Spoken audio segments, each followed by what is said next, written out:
Hi boys and girls, it's Jilly. Today is Thursday. Yesterday was Wednesday. Today is our day in our ABC countdown, and yesterday was Q day. So today's art lesson is about one of my favorite artists, Faith Ringgold, and she did quilt art. So Ringgold starts with R, quilt starts with Q. We're going to read a book first called Tar Beach by Faith Ringgold. She is a writer and an artist, and she likes to put her work on quilts. Put on your artist eyes and look at the beautiful work. This is called Tar Beach. It's a painting of something that her family did together. She painted on fabric and then she quilted it, which is like sewing. So it looks like a blanket or a quilt, but it's really artwork. Here we go. Tar Beach by Faith Ringgold.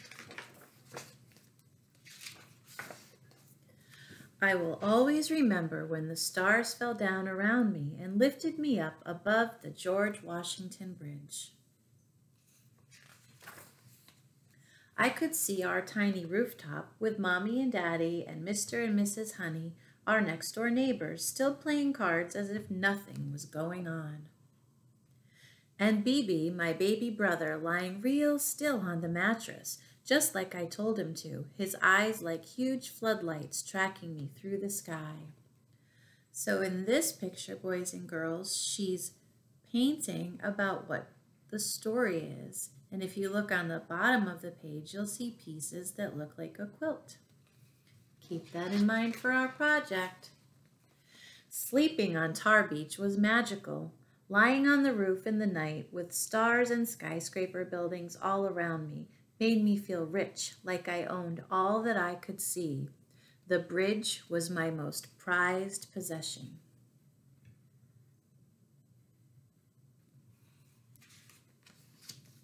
Daddy said that the George Washington Bridge is the longest and most beautiful bridge in the world, and that it opened in 1931 on the very day I was born. Daddy worked on the bridge, hoisting cables. Since then, I've wanted that bridge to be mine. Do you notice that all the things she remembers she turned into paintings? Keep that in mind. Now I have claimed it. All I had to do was fly over it for it to be mine forever. I can wear it like a giant diamond necklace, or just fly above it and marvel at its sparkling beauty. I can fly, yes, fly, me, Cassie Louise Lightfoot, only 8 years old and in the 3rd grade, and I can fly. That means I am free to go wherever I want for the rest of my life. Daddy took me to see the new Union building he is working on. He can walk on steel girders high up in the sky and not fall. They call him the cat.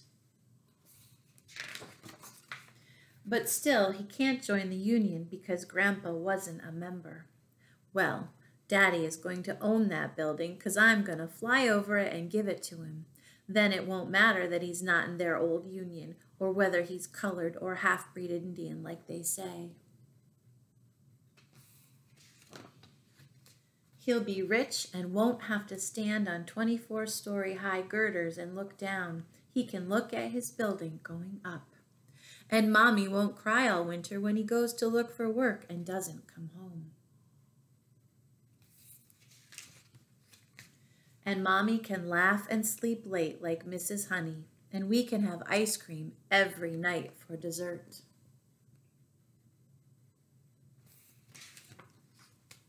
Next, I'm going to fly over the ice cream factory just to make sure we do. Tonight, we're going up to Tar Beach. Mommy is roasting peanuts and frying chicken, and Daddy will bring home a watermelon. Mr. and Mrs. Honey will bring the beer and their old green card table. And then the stars will fall all around me, and I will fly to the Union Building.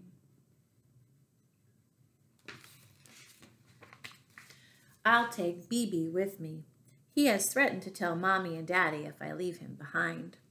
I have told him it's very easy. Anyone can fly. All you need is somewhere to go that you can't get to any other way. The next thing you know, you're flying among the stars.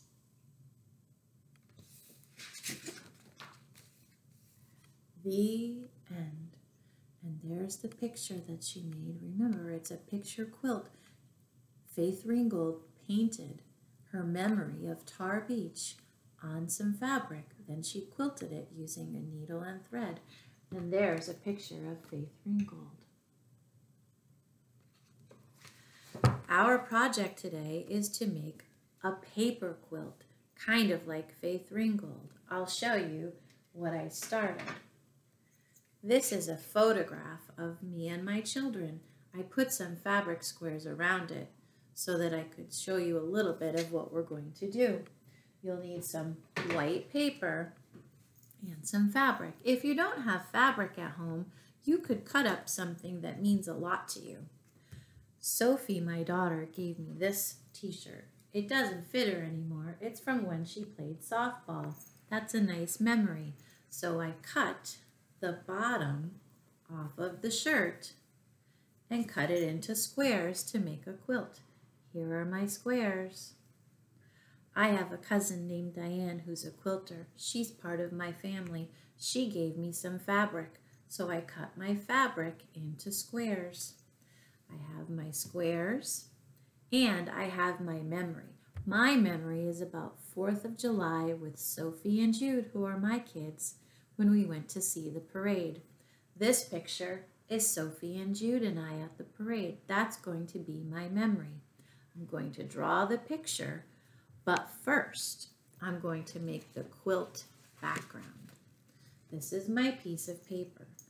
If I were Faith Ringgold, I would be painting on fabric, but since we're working from home, I'm going to use paper.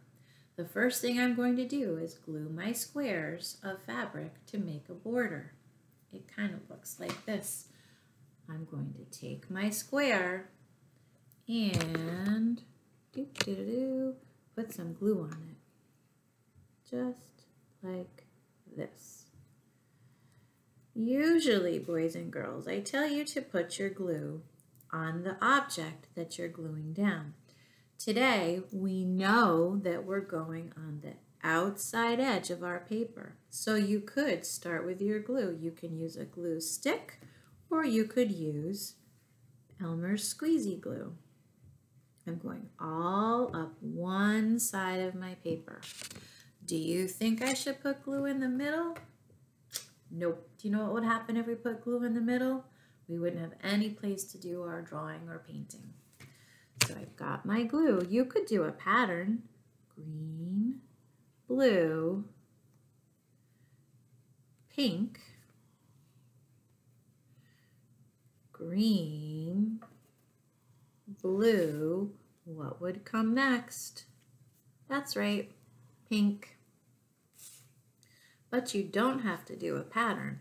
The fun thing about quilts is sometimes they're patterns and sometimes they're lots of beautiful colors all together. What I'm doing right now is pushing my fabric so it lays flat. I'm going to pause. Here we go. There's my quilt background. You'll notice some of the squares are right next to each other and some are layered. I made sure to push them down so they're nice and flat. That's my background of my quilt, the border around it. Now the actual background, I'm going to draw the picture that I showed you. I'm using markers, but you guys can use anything you want. I'm going to draw my picture on the background. Pause. There's my picture. This is the beginning of my quilt picture about the 4th of July. There's Sophie, there's Jilly, there's Jude. But do you notice something in the background, boys and girls? It's very, very plain. In Tar Beach, you'll notice the background is all filled in. That makes the people show up even more, and it helps the fabric to show up. So what I'm going to do is use some oil pastels now, because Faith Ringgold was a mixed media artist. That means that she used a lot of different materials. So far in my work, I have fabric and I have markers. Now I'm going to use oil pastels and then, you guessed it, watercolor. I'm going to do this to make sure that the watercolor doesn't get on my marker. I'm taking a white oil pastel and making a little bit of a barrier or a fence around the marker. Do you remember one time, boys and girls, we used our markers and water, and that makes a really cool effect, but I don't want this marker to get ruined. So here I go. I used the white oil pastel that makes a fence. In the picture that I used, I had some trees in the background, so I'm going to do a little bit of brown to do some of the branches. This isn't a super dark brown. And you remember, boys and girls, a branch is the letter Y. So I'm going to do some branches coming out like this. We were standing near some trees when we were watching the 4th of July parade. That's one of my favorite memories. That's why I made it for my quilt. Now, there we go. There's some branches coming out around us. Maybe I'll even do one down here. Now, if you can imagine, I want to use green oil pastel, just a little bit, just some leaves, and I'm going to smudge it just a little. I'm not using a lot of green and filling up my white space because, you guessed it, I want to use my watercolor. So I'm doing some green here, and then I'm going to do some blending because I don't want really green dots to be showing. So I did some green dots. Now I'm going to blend them. Blend, blend, blend. Can you see how I'm blending them? Blend, blend, blend, blend, blend. Blending, blending, blending. Blending, blending, blending, blending, blending, blending. I can hear my friends from Bridget's classroom saying, when do we get to paint? Okay, here we go. The next thing I'm going to do is take my water and my watercolors. Ready? Here I go. Take a lot of green. Green, green, green, and paint, paint, paint. Do you remember how watercolor and oil pastel are not friends? So anywhere there's oil pastel, it won't show up. Let's try a wash. Drip, drip, drip. Rub, rub, rub. See, it only goes where the water is. It kind of seems to make it a little darker. So this is called mixed media painting and mixed media art because I'm using paint and oil pastel and marker and fabric.